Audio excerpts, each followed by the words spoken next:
Dear students, आज हम class 12 mathematics exercise 5.1 का क्वेश्चन नंबर 9 सॉल्व करने वाले हैं। फंक्शन हमारा दिया हुआ है F x equal to x upon mod X यदि X less than 0, F x equal to -1 यदि X greater than or equal to 0। तो कह रहे हैं कि फंक्शन एफ के सभी असांतत्य बिंदुओं को ज्ञात कीजिए, यानी असांतत्य बिंदु हमको फाइंड करना है, यानी ऑल डिसकंटिन्यूअस पॉइंट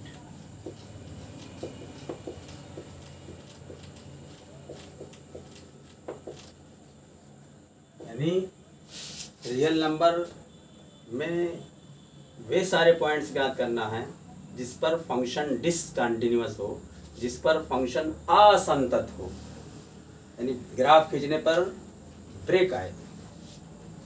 तो चलिए चेक करते हैं। आप देखिए यहाँ पर x लेस देन 0 है, x ग्रेटर देन 0 है, x इक्वल टू 0 है। तो जहाँ इक्वल टू 0 है उसके लो हम चेक करने के लिए उसकी संततता, उसकी कंटिन्यूटी चेक करने के लिए क्या करते हैं, उस पॉइंट पर फंक्शन की वैल्यू निकालते हैं। तो x इक्वल टू 0 यहाँ पर है, x ग्रेटर देन भी 0 है, 0 है। तो x इक्वल टू 0 के लिए फंक्शन क्या होगा हमारा, एफ एक्स इक्वल टू -1। तो लिखेंगे x इक्वल टू 0 पर फलन क्या होगा, फलन एफ एक्स बराबर -1 होगा। अब यहाँ वेरिएबल तो है नहीं, तो यही फंक्शन की वैल्यू ही हो जाएगी। x इक्वल टू 0 पर फलन का मान, value of function F 0 equal to यही -1। अगर यहाँ पर क्या x होता तो x का मान रख देते। तो x इक्वल टू 0 पर फंक्शन की वैल्यू हमने फाइंड कर लिया। अब हमको क्या करना है, राइट हैंड लिमिट और लेफ्ट हैंड लिमिट।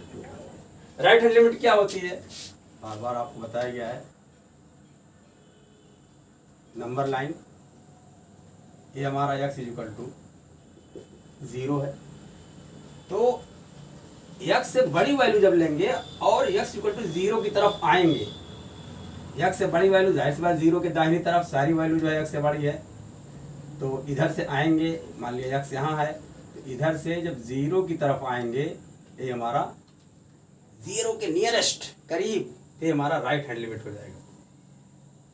और जब x से कम वैल्यू इधर है और इधर से जब हम जाएंगे 0 की तरफ, तो हमारा हो जाएगा कि लेफ्ट हैंड लिमिट हो जाएगा, यानी x ग्रेटर देन 0 यहाँ पर होगा, यहाँ पर x लेस देन 0 होगा। तो अब देखो x ग्रेटर देन 0 कहाँ, यहाँ पर है। तो x ग्रेटर देन 0 के लिए फंक्शन हमारा क्या होगा, एफ एक्स इक्वल टू -1, ये हो जाएगा एफ एक्स इक्वल टू -1। अब x लेस देन 0 के लिए फंक्शन क्या हो जाएगा, F x equal to mod of x upon x। चलिए आइए देखते हैं। अब x इक्वल टू 0 पर फंक्शन की वैल्यू हमने फाइंड कर लिया, -1 आ गया। अब राइट हैंड वैल्यू निकालेंगे। अब लिखेंगे x इक्वल टू 0 पर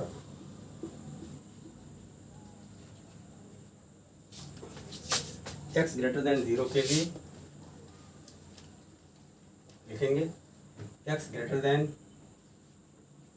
0 के लिए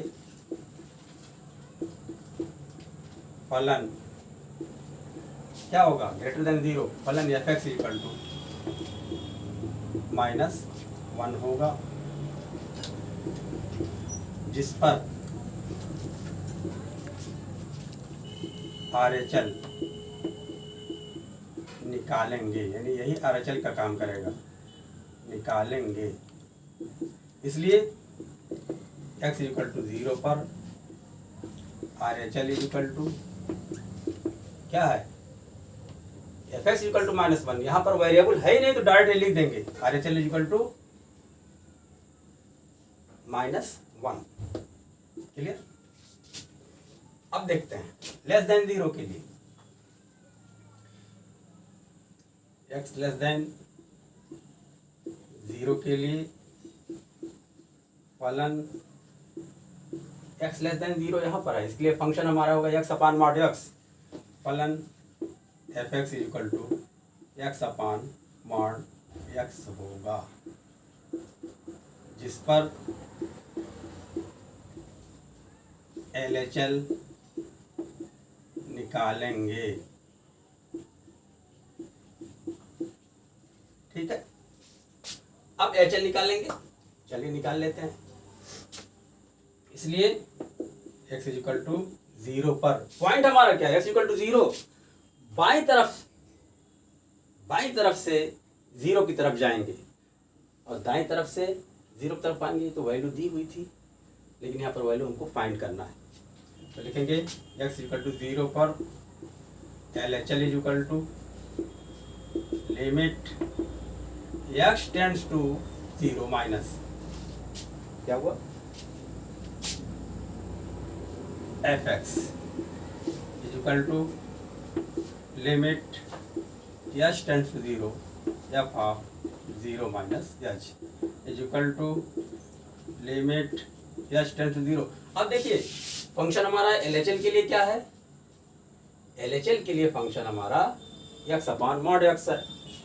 तो fx equal to x upon mod x, तो f of 0 minus h equal to क्या हो जाएगा, x यहाँ पर लिख दो 0 minus h upon mod of 0 minus h। This is equal to limit x tends to 0 minus h equal to minus h। अब mod of 0 minus h equal to minus h, अब mod of h equal to h। This is equal to limit x tends to 0 minus 1, इसमें limit लगाएंगे तो minus 1 ही रहेगा। Clear. तो आप देखो right hand limit भी -1 आ रही है, लेफ्ट हैंड लिमिट भी -1 आ रही है और फंक्शन की वैल्यू भी -1 आ रही है। तो लिखेंगे चूंकि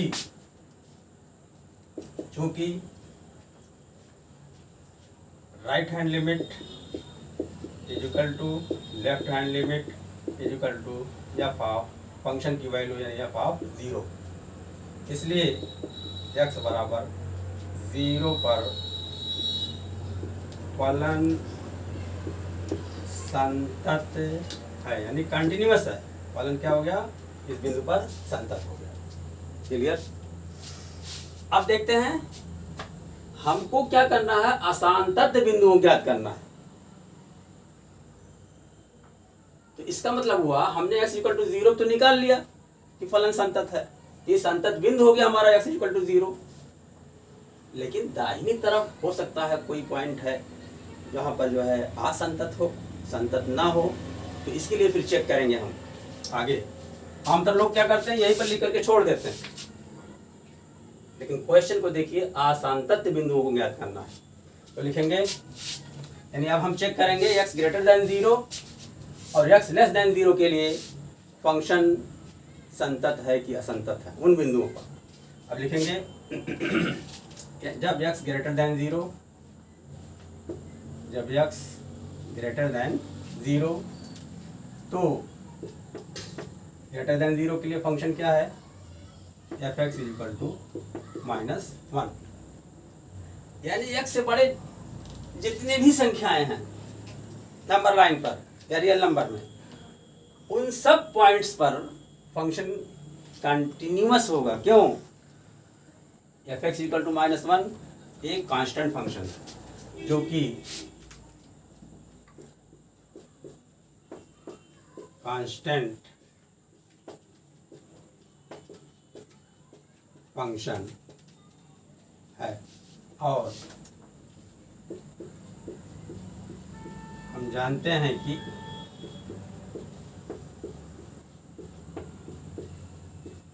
कांस्टेंट फंक्शन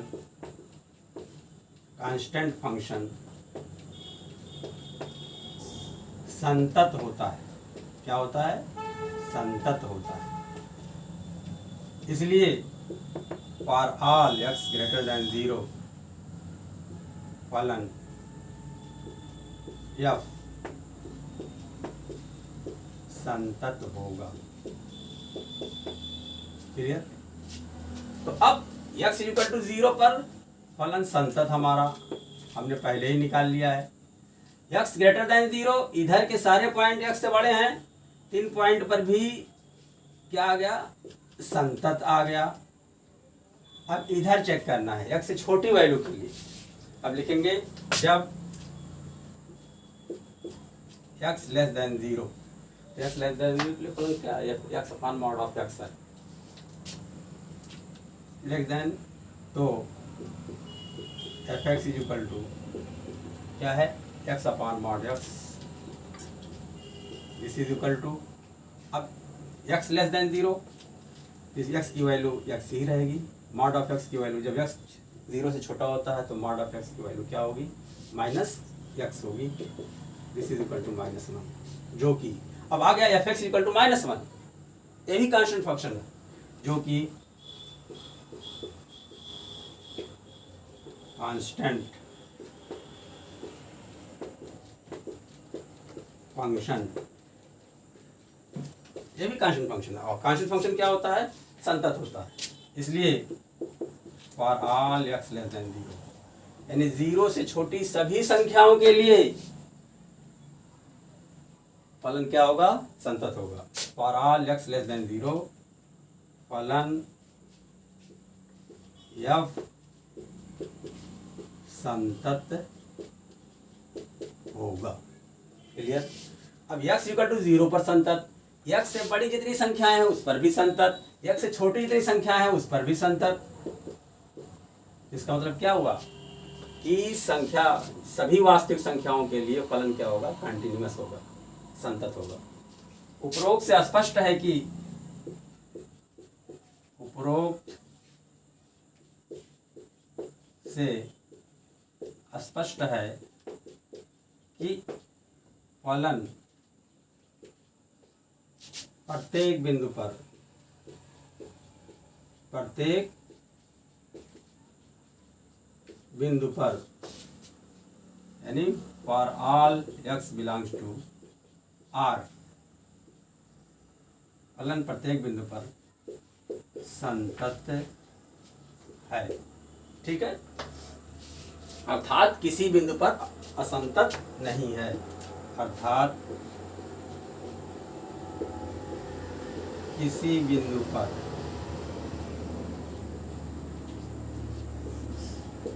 असंतत नहीं है, इंग्लिश में कहोगे अगर, that is there is no point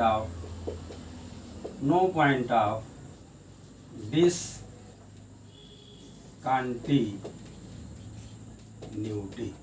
clear, no point of discontinuity, किसी भी पॉइंट पर यानी कोई असंतत बिंदु होगा ही नहीं, क्लियर, किसी बिंदु पर असंतत नहीं, अर्थात किसी बिंदु पर असंतत नहीं होगा। इस तरह से ये क्वेश्चन का सलूशन कंप्लीट हो गया। हमने देखा है कि अक्सर बच्चे क्या करते हैं, यहीं तक जो है निकाल करके सलूशन छोड़ देते हैं, जबकि क्वेश्चन को पढ़ना चाहिए कि क्वेश्चन में पूछा गया, यहाँ तक निकाल के हम तब छोड़ते जब क्वेश्चन में कहते ये फंक्शन दिया रहता और कहते फलन एफ के शांतता की जांच कीजिए, तब यहाँ पर हम लिख करके छोड़ देते। लेकिन यहाँ पर है अशांतत बिंदुओं को ज्ञात कीजिए, तो हम सभी वास्तविक संख्याओं के लिए यानी नंबर लाइन पर जितने भी पॉइंट्स हैं, जितनी भी संख्याएं हैं, उन सब पर चेक करेंगे। इसलिए हमने क्या किया, x इक्वल टू जीरो पर चेक किया, x ग्रेटर देन जीरो के लिए चेक किया और x लेस देन जीरो के लिए चेक किया। तो हर बिंदु पर फलन क्या है, कंटिन्यूअस है, संतत है, इसका मतलब there is no discontinuous point, clear.